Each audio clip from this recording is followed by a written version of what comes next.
Good morning, gamers. Welcome into the Gamers Roast podcast. I'm your host, Joshua J. Alongside me, Wesley Lance. Merry Christmas for the second week in a row. Today is Thursday, December 9th. We are slowly on our way. Not slowly. Yeah, I guess not slowly. It's not slow at all. Pretty fast. Very fast. Yeah.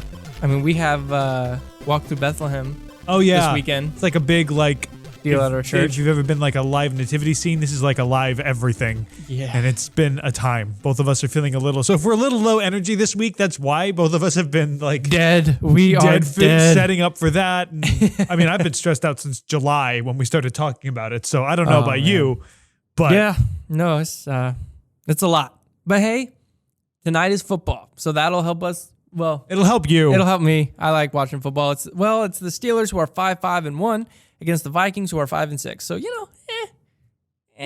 It's about average. That's about an equal-ish matchup. Yeah. So I'm gonna take the Vikings here. I think they'll prevail by 7. I would like to see Stephon Diggs go crazy, wide receiver for the Vikings, because I'm gonna smile and nod. He's on my fantasy football team. Oh. And I'm trying to get into the playoffs. Okay. I'm really trying. So if everything went great, because we're recording this obviously ahead of time, so if everything went great last week, so my present, I don't know how it's going. Hopefully it goes good with my fantasy football. Confused, but okay. Hopefully last week, I'll just say this way. Hopefully last week I won. Got it. Because I don't know yet.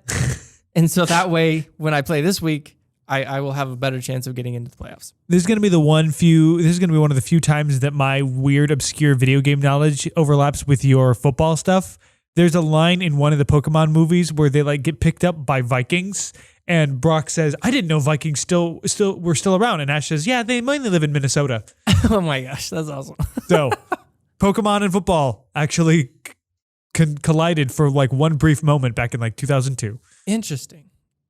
Well, yeah. So that's with the football coming up. Like I said, Vikings by 7. We'll see what happens. I mean, fingers crossed. But I hope they do good.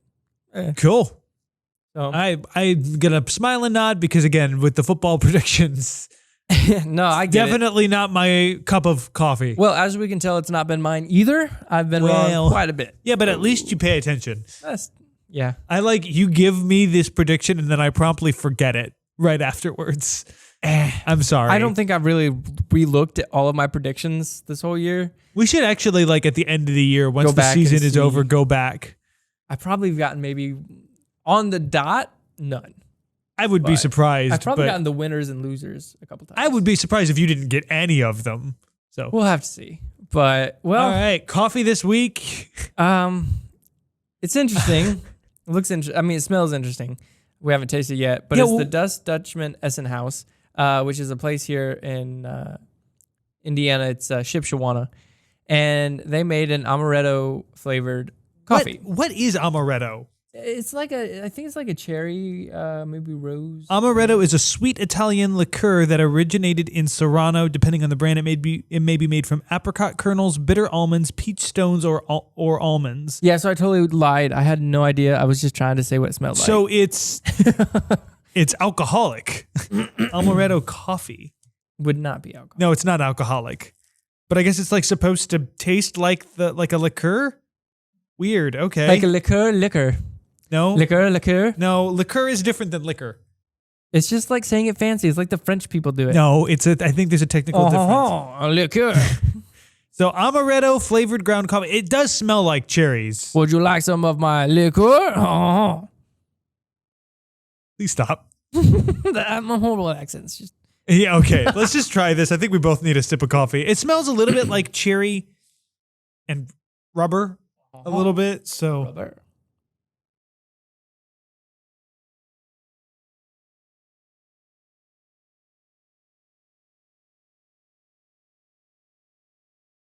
No.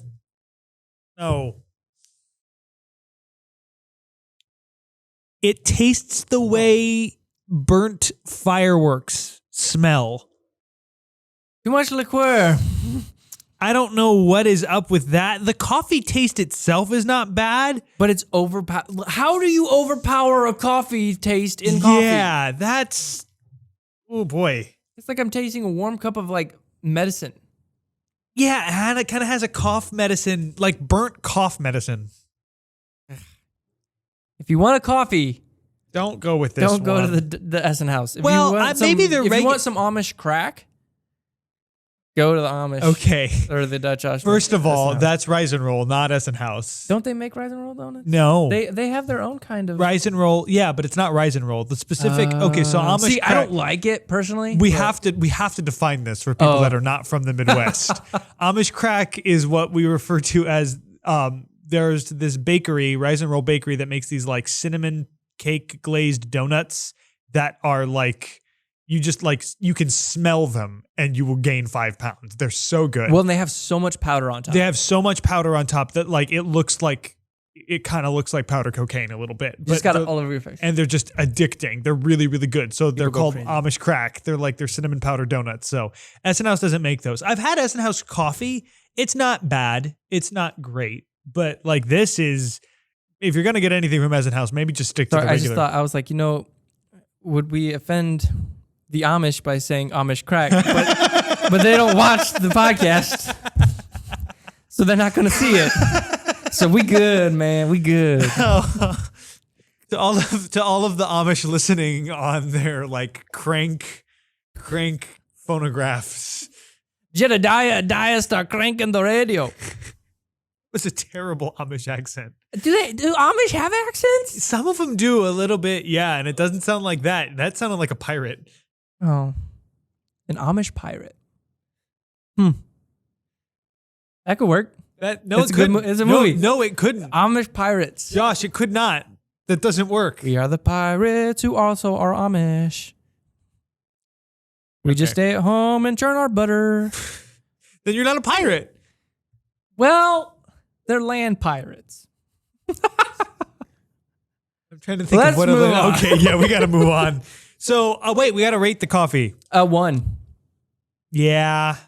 No, I would not drink that. I don't think I could. I'm not even going to finish the rest of that. The Dutch are not good at coffees. I think I would rather have the Java Monster, if I'm perfectly honest. I would not 100%. rather have the expired King's Brew or the lime cucumber, that garbage. But as far as like, but those were like 0.5. Those were not palatable. Like those didn't even taste like this. Tastes like a drink. It's just like a bad coffee. I would just dump it on the ground if I had those. Yeah, it's still not good though.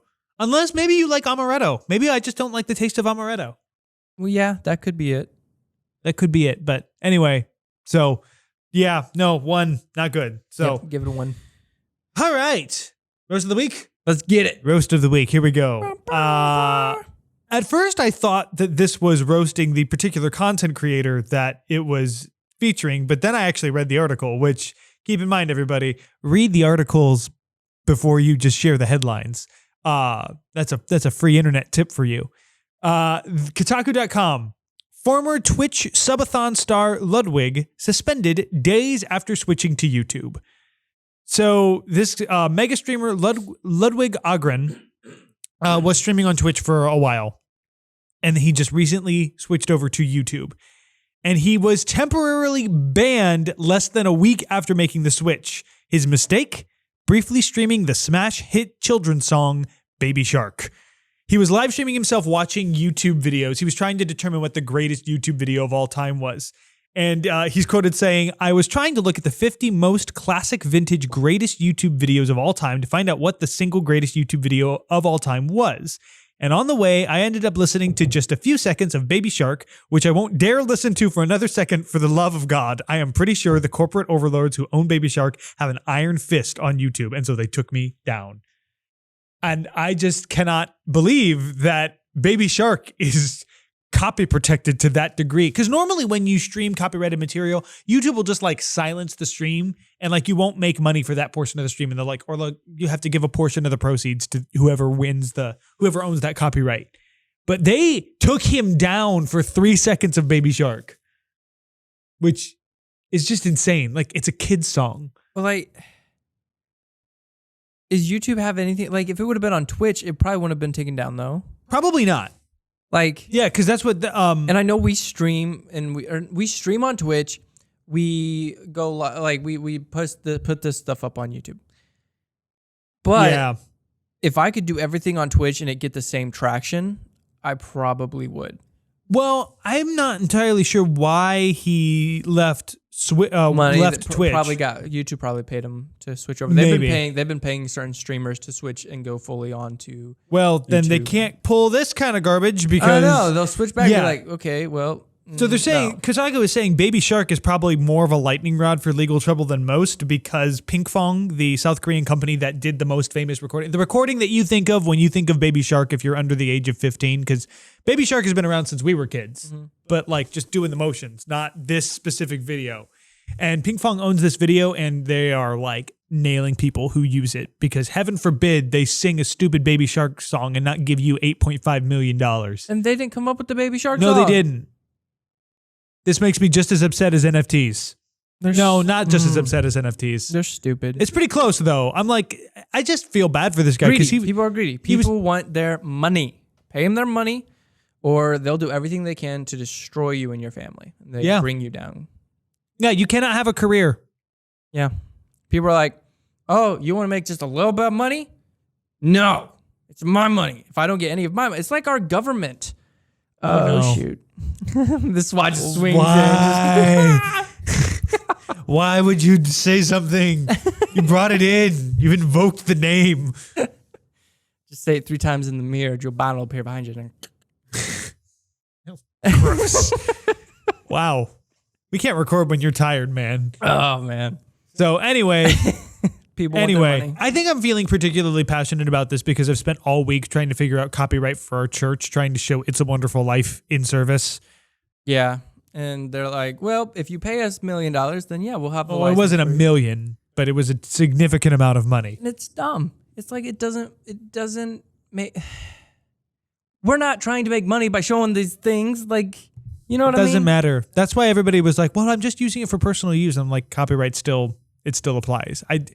U.S. copyright law is also really weird and dumb and like it doesn't make sense.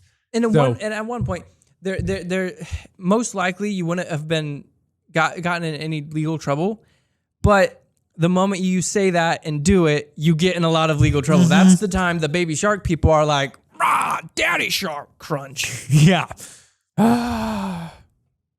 This reminds me that I actually just this week found out that there is an NFT cartoon and the first episode is being sold for $1.8 million. And it's based off of those ugly red ape NFTs. We could make our NFT, we could make our show into an NFT. I'm starting to consider it because I feel like people would buy it, even if nobody knew about it. And I'm legitimately considering this. I would sell it for $1.8 thousand. And our ad episode is probably better quality than this NFT cartoon. Get bodied. Have you seen, I might have to put a link to there's a Saberspark video about this that I might have to put a link in the description too. How long is the episode? I don't know. Not very long. I think it's like 5 minutes long. Dude. It sucks. We could make one episode into a season, split it up, and sell the full season for like $10 million. We already have... this is our, 20th? Would it be weird? Is this our 20th episode? Yes. Oh, shoot. Happy 20th episode. Happy 20th episode. Oh, we're dying. It's fine. Would it be weird to sell a show where we consistently make fun of NFTs and the people who buy them as an NFT? People are so stupid for buying NFTs. Buy this NFT. Oh, man. I feel like we're just like taking advantage of the market, though. You know what I mean? Like, but why not? Like, why not? Who needs integrity when you can have money? But think about the people that are spending $1.8 million on this episode are people that have $1.8 million to just blow on anything they want. Yeah, they're probably not even going to listen to it. So they're like, "Oh, look at this! I bought an NFT episode instead of like." Which again, everything in relation, I know, like you can't be like, well, why don't you give all your money to like help starving children? It's like, well, I could give money away instead of buying an Xbox, but you know what I mean? So yeah. there is obviously this balance and ratio, but I would take a rich person's 1.8 million for an NFT thing and not feel bad. Yeah, I mean, it's a free market. They sold it, they bought it. And then I would use that to make a bunch more NFTs and sell them for more. And unlimited money. It's a money glitch.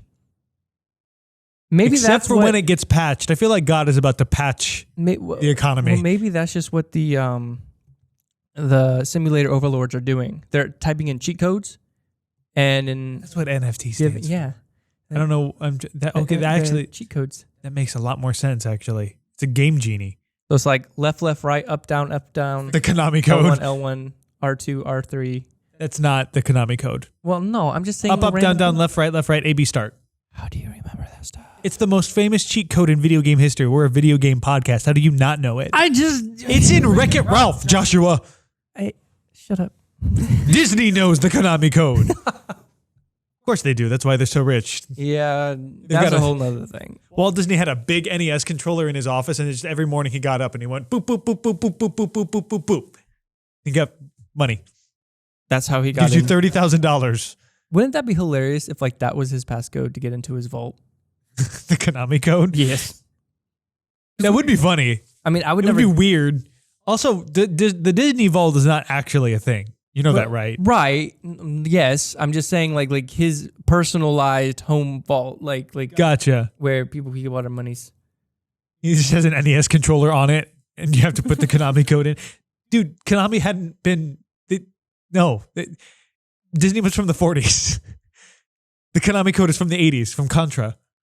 I'm just saying the person that is in charge now. Gonna work. Oh, now. I thought you meant specifically Walt Disney. What are we talking about? We've been going for 20 minutes. I have no idea. Sorry, guys. This is going to be the worst 20th episode okay, ever. so this is about to go with everything we've said in terms of craziness, okay? So The Rock turns Fortnite Island upside down in the end, or whatever it's called. Real quick, before we get into this, can I just say that Fortnite is starting to scare me a little bit?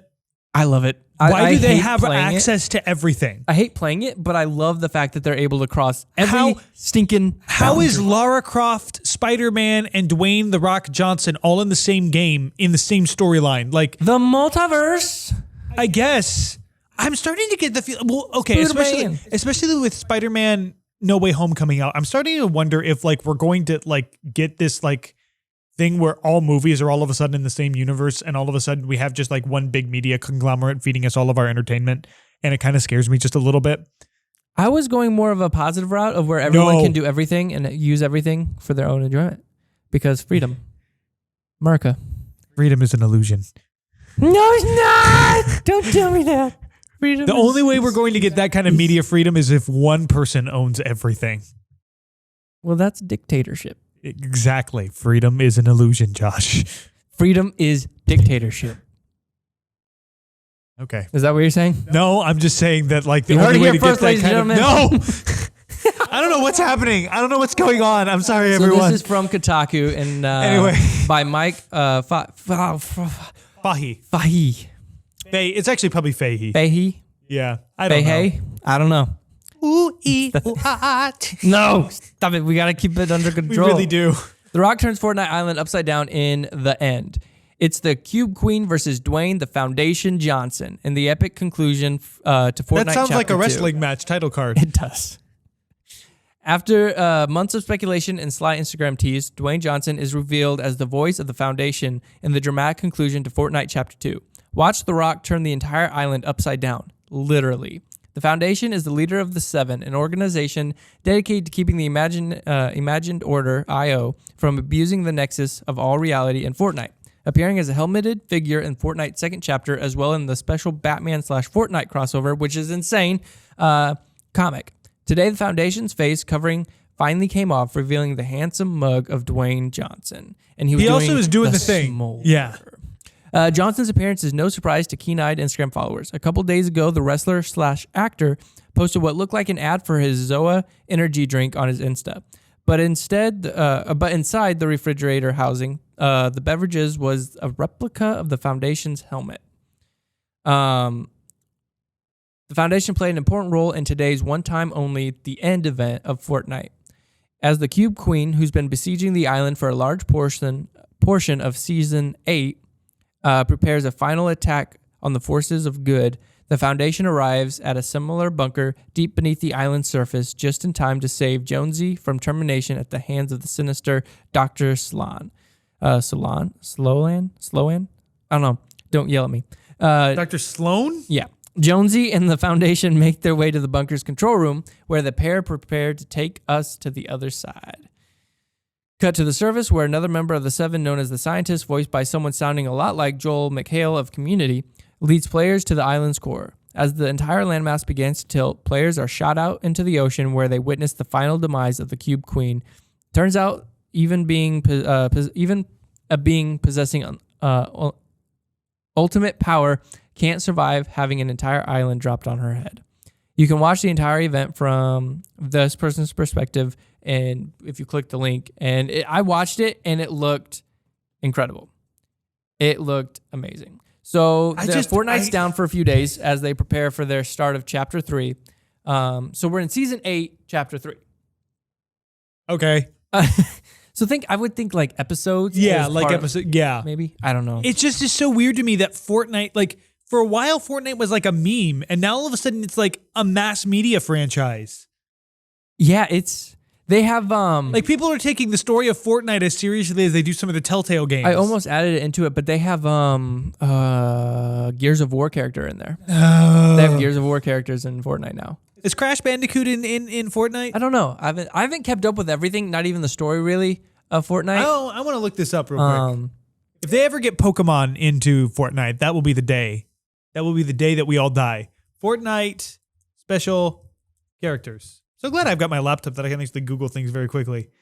Characters, Fortnite wiki, oh, great, fandom. Characters are there are characters that are called characters. I hate this game. Characters are AIs introduced in Fortnite Battle Royale starting in Chapter 2, Season 5 and continuing to the modern season. Are you kidding me? What? Well, like, okay, so a big YouTuber, Baba Yaga. Laserbeam. Yeah. Laserbeam is in there. So you can, like, Laserbeam has his own skin.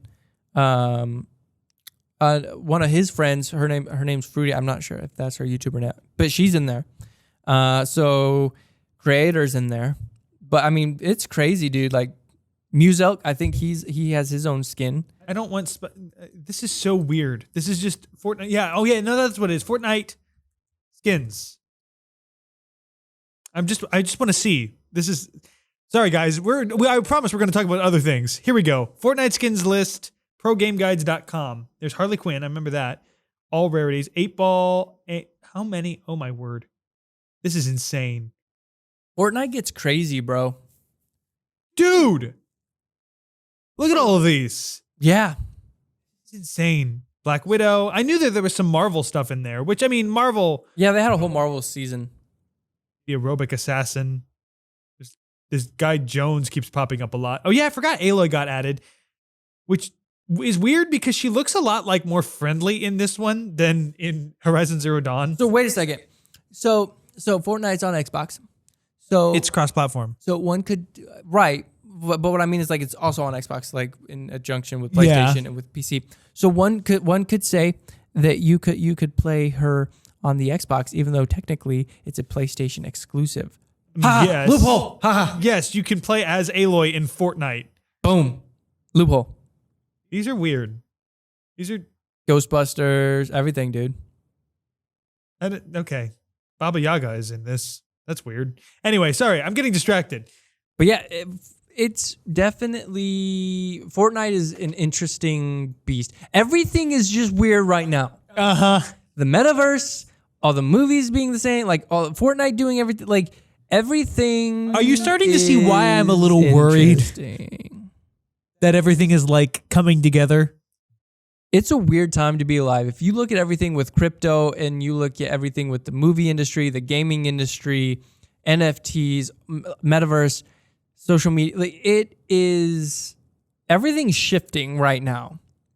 I feel a little bit like a conspiracy theorist, but yeah. It's all shifting and we don't know the end. And you know what the end goal of this conspiracy is? Death. It's to turn the freaking frogs gay. I thought of that too, actually. Yes, I did think of that. Oh, I had to. Well, that was all fun, but bring it down just a little bit. Just real briefly. I'm glad you gave me the downer article. You're welcome. It's not necessarily so like, I don't know. it has a down moment, like down. Yeah. aspect. So, again, Kotaku, the Game Awards won't take sides on Activision Fallout to focus on reveals. Jeff Knightley supports people sharing their stories, but stopped short of criticizing the Call of Duty publisher.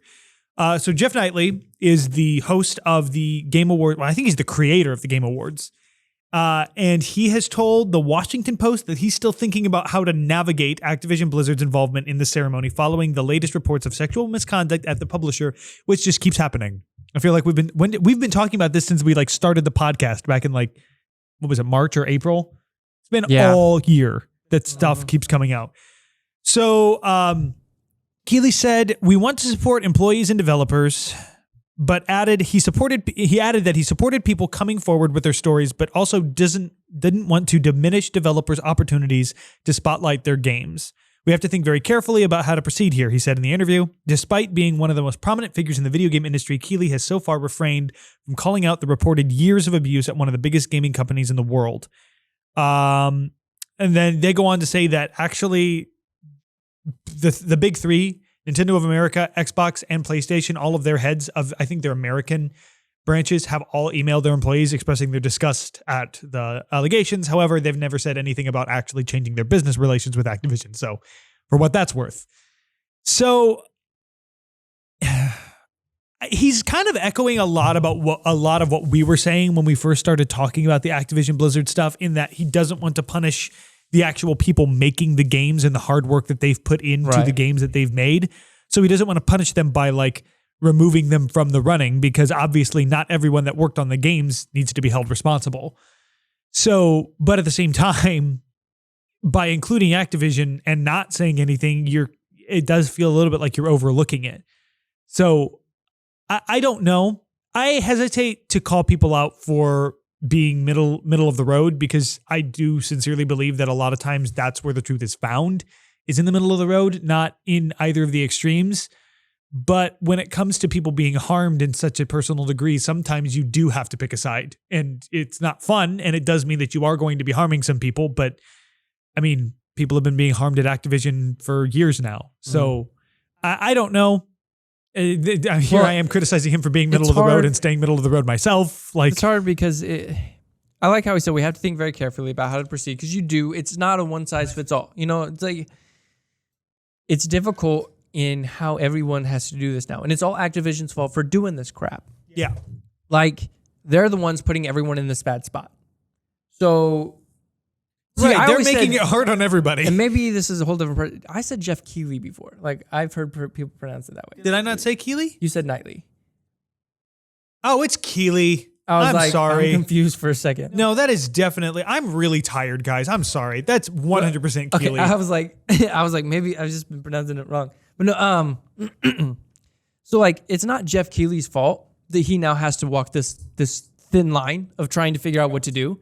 He's going to get blamed probably by one people or the other for whatever decision he makes. And that's kind of a bummer, because it's not him. It's not his fault that all this stuff happened and now put him in this bad spot. Yeah. And that's what I think of all the leaders of PlayStation, Xbox and stuff.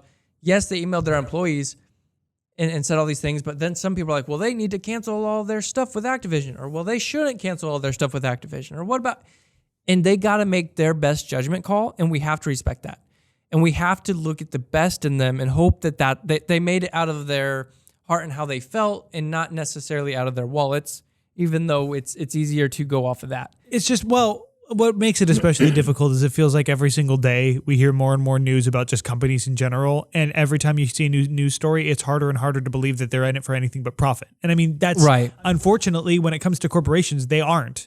The people in them might be doing it for good reasons, but the corporations themselves, that's why they exist. Corporations aren't people. And so there's a distinct difference between believing the best about an individual employee of a corporation and a corporation as a whole. And we live in a world where we treat corporations as people, and corporations want to be treated as people and be given the same tax breaks and leniency. And they're not. They're organizations. Right. They're not people. But they want us to trust them like people, because look at the way they're advertised as brands, especially in the past 2 years with the pandemic and everything. They've been advertising themselves as our friends. We're here for you. We're here for you in this time. And I'm like, no, you're not. You're a corporation. That's fine. You exist to sell a product or a service. That's okay. Please stop pretending to be a person. Right. You're not going to come to my house and pay my mortgage if I can't. You're not here for me. You're not. You want me to give you my money so I get your product. That's how the market works. Mm-hmm. That's fine. But please stop pretending to be a person. And when it comes to stuff like this, we talk about corporations as if they're people. And so it's so difficult to separate like a CEO from a company. Because especially like in a lot of ways, Bobby Kotick is the face of this entire dumpster fire because a lot of the allegations have been thrown at him. So then, but it'd be easy to say, well, okay, the problem is Bobby Kotick. So if he's gone, the company will be fine. But it's not. It is throughout the leadership of Activision. So at that point, it's the entire corporation that we're criticizing. Right. But we're also criticizing the actions of individuals. So it's really hard to parse. Well, the company as a whole needs to be punished. And it sucks for the individuals that didn't do anything wrong that are a part of that company. Yeah.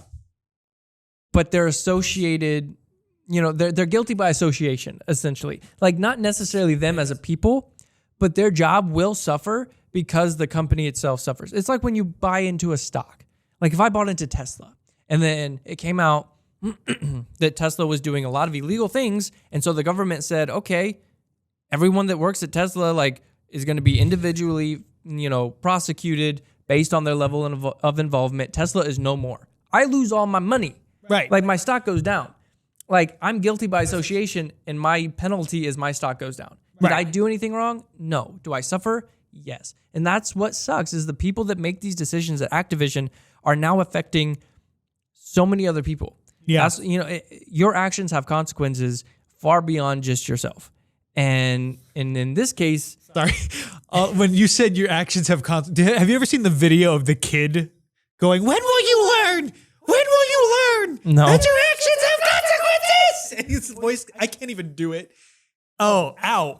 I do not know that video. I'll have to show you after the show because when you said that, that's immediately where my mind went. Anyway, sorry, back to serious stuff. But no, that's what I'm saying though, is like Xbox, PlayStation, like all these other companies, Jeff Keighley, they have to now try to justify what they're doing because of everything that some other people have done. And it's a big, big mess. And so that's why I'm saying, like, don't go at Jeff Keighley for being like, well, you didn't do enough, or you didn't do this right, or you didn't say this thing.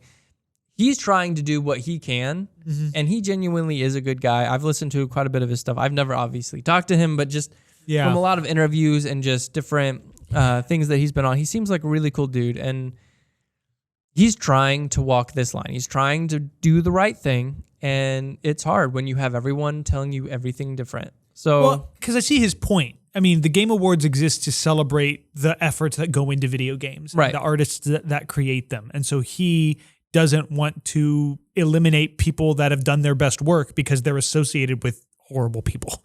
Yeah. So, but I also see the people that say, no, he needs to be harsher because that's the only way corporations will learn. And I don't envy his position, basically, is what I'm saying. So I agree. I mean, if he was to say that none of the games from Activision or Blizzard could be even in like contention, that would be huge. It would be. Yeah. It'd be like, wow. Like, and that's the thing. Some people would hate him for it. They'd be like, well, that's not the people's fault that worked on it. You should have done it. And yeah, I don't get paid enough to make decisions like that, so I'm okay. Yeah. If I had his number and I could call him up and tell him what to do, I would not be doing this podcast. I'd be a very rich man. So that's fair.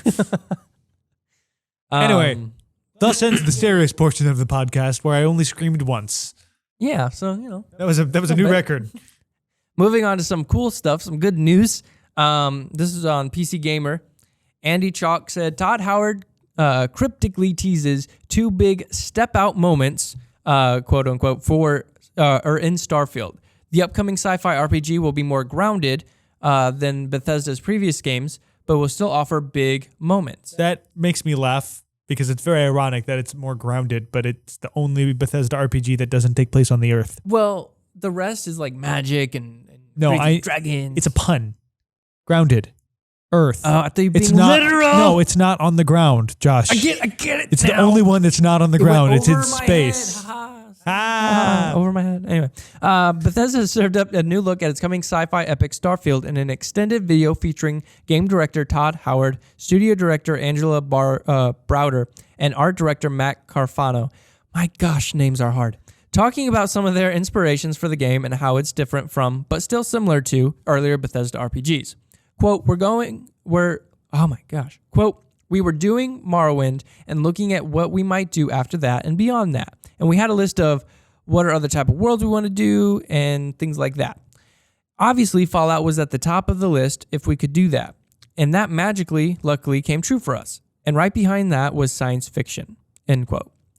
Like the other Bethesda RPGs, exploration is the core of Starfield, but developers are approaching it very differently because of the more realistic, scientifically solid setting.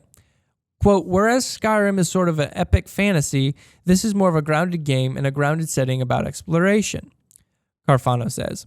I think that it gives us a different take on how we make everything so that's the sort of, oh my gosh, I cannot read. I'm so sorry. You want me to read it? I got this. You got this? I got this. I believe in you. Quote, I think that it gives us a different take on how we make everything. So that's sort of the thing you latch onto when we're making new areas, making environments, and making characters. I think it's also because it's based on a more realistic atmosphere. You have a lot of people on our team who are super into certain things like robotics or engineering. And they can also use this lifetime of knowledge they've gathered and then use it in their work. And so they just keep going on to talk about just more different, not necessarily, they don't describe the moments. Right. But he said quote, I like to say that Starfield has 2 step-out moments. That's cryptic. Like, he said that's cryptic. Like, those are his words. And it's set to come out November 11th, 2022. So we'll find out what those 2 moments are when we hop in and play the game. But I'm super excited for this game. I've been super excited for this game ever since they showed it. I think it's 2018 E3. And I don't know. For me, science fiction is something I'm super excited about. Like Star Wars, Star Trek was okay. Don't kill me. Orville, Firefly, just all those shows. Spaceballs, all that stuff. I love watching and being a part of all of that genre to me. It's amazing to me. So I'm super excited for what they show when that game comes out and kind of what it's all going to be. Yeah. Like the more focus on exploration excites me as well. I like that type of stuff a lot. The problem with exploration in space is, I mean, we could end up with another No Man's Sky where there's like not really anything to explore. Like the problem with space is, I don't know if you guys know this, it's really big. And so like making games set in space is so difficult because there's a reason it's called space. Well, it's mostly empty space. My hope, and I have to look into it more. It's been a long time since I've researched into Starfield. I hope they have a co-op to it. Oh, they would have to. No, they would not have to. But yeah, I think make it so much better. I think it would be really cool because the biggest part for me that if No Man's Sky would have done this is to have ship maintenance on your ship, like to have where you can walk around your ship. Oh yeah, no, we talked about this. And not the capital ships, like those are cool, but like get a 3 or 4 manned ship, and like you have to be on the guns. Someone has to pilot. The other person has to repair stuff. Like what's the game that's not come out yet, but they have over $130 million gifted to their game? It's the biggest crowdfunded game. Star Citizen, that's what it is. Star Citizen. Oh yeah, somebody was telling me about this just the other day. Some of their ships are so intricate. It's really cool. But you have like beds and all these things in the ship, and you like they have yacht like they call them yachts. They're like the really fancy. Like you can throw a party and have a bunch of people on it, and it can still get blown up. Like I don't know. Like to me, that's really cool. The ship is such a big aspect of exploration. Space games. Yeah. Your ship is your home. It's your vehicle. It's a character. Really, you can make it a character. You can fall in love with the ship if you do it right. If it has a cool AI system, like this isn't Mass Effect, Josh. No, gosh, I meant fall in love in like I love my dog way type of a way. That does sound like a Mass Effect thing, though. That does, yeah. Ugh. Isn't Mass Effect 4 coming out soon? I don't know. They just came out with the like revamped 1 through 3. Yeah, it was like the Mass Effect trilogy. Yeah, I think they're coming out with a fourth Mass Effect. I don't know. I just remember seeing an article that says you probably should be worried about the new Mass Effect, and I was like, what? Yeah. Like I said, my brain's still completely but I'm scatterbrained. But no, like I was saying, I do think that ship creativity and customizability and just feel is important. Like if they nail that, like for me, I would love, and this is gonna sound dumb, I would love to be a space trucker and deliver goods, but then also kind of like walk the edge of the line, deliver a few, maybe you know. So Han Solo. You want to be Han Solo? That would be like he is my okay. If I was to be in the Star Wars universe, people are like, I want a lightsaber, I want the Force, I want to be Han Solo. Like, screw the Force and everyone's big ideas of making galactic peace or war, whatever you want. I want to be a gun for hire or to deliver goods and work on a ratty, broken down ship with a Wookiee. Like that's what I would like to do. That would be my ideal universe. That's why I like the show Firefly so much. That was what they were. It was great. You know, space trucker, cowboy type of feel to it. You know, like, is your ship going to make it the jump? I don't know. It's kind of broken down, but, you know, gets the job done. Or like, Guardians of the Galaxy, same way. Right. Like that gun for hire. One of my favorites. So I finally started Guardians of the Galaxy the other day. And dude, there's so much lore in that game. Like so many different details. Oh, I bet. One of the ones is apparently in this universe, the Guardians of the Galaxy are so bad at their job that the phrase GOTG is online shorthand for messing up a job on like the online forums or whatever, like the forums for bounty hunters. But they're known for something. Yeah, they'll say, man, I really GOTG'd that job. Like, that's canon in this game. That is awesome. But yeah, I mean, in their ship, you know, you can walk around it. You can do stuff exactly. in it. Like it's, I don't know. Making it personal, I think, would be a really big thing. So, I don't know. I'm excited for it. I'm excited to see what it's like. It's coming out on Game Pass, so I get it day and date for free. So that'd be good great. for you. You know, hey, but you'll probably have one. Maybe. So, I'm excited. Man, we've already been going for about 45 minutes. I know. So, well, we got to real quick wrap it up with. We should have ended with that one because that's an upper. This one could have been the roast of the week. Well, honestly. this is funny. It's funny. Kind of like, oh my gosh. So those of you that don't know, Halo Infinite has been live for a while now, and it didn't take long for the official Halo subreddit to go on lockdown to combat toxicity because people can't have problems with a game without hurling insults and death threats at each other. Yeah, so Halo Infinite officially launches. This is GameRant.com. Halo Infinite officially launches in just a few days, but its multiplayer beta was released on November 15th, following a live stream that celebrated 20 years of Xbox. Since then, players have been using social media and the Halo subreddit to voice their complaints regarding the current state of Halo Infinite. Most of the complaints have been directed towards the overpriced cosmetics and the way players progress through the battle pass. In addition, in-game challenges are designed around performing specific tasks in different modes, resulting in a situation where team members are focusing only on the challenge and are completely ignoring their performance. 343 Industries has mentioned that it's aware of these concerns and is working on making changes that will satisfy a majority of the player base. As a result of the rampant negativity and toxicity, the Halo subreddit has now been put under lockdown. Sick of hearing that word. This is scheduled to last the entirety of Sunday, and the subreddit will reopen on Monday. That is the past Monday for you guys watching in the future, I assume. As per the Reddit post, the aim of this lockdown is to help settle tempers and hopefully facilitate more fruitful discussions regarding Halo Infinite. The moderation team mentions that a lot of insults have been thrown around from both satisfied as well as frustrated players, and it also wants to limit duplicate or low-effort criticism posts. And then they posted this entire guidelines, which is really, really long. This is stupid. So Halo said, y'all got a timeout.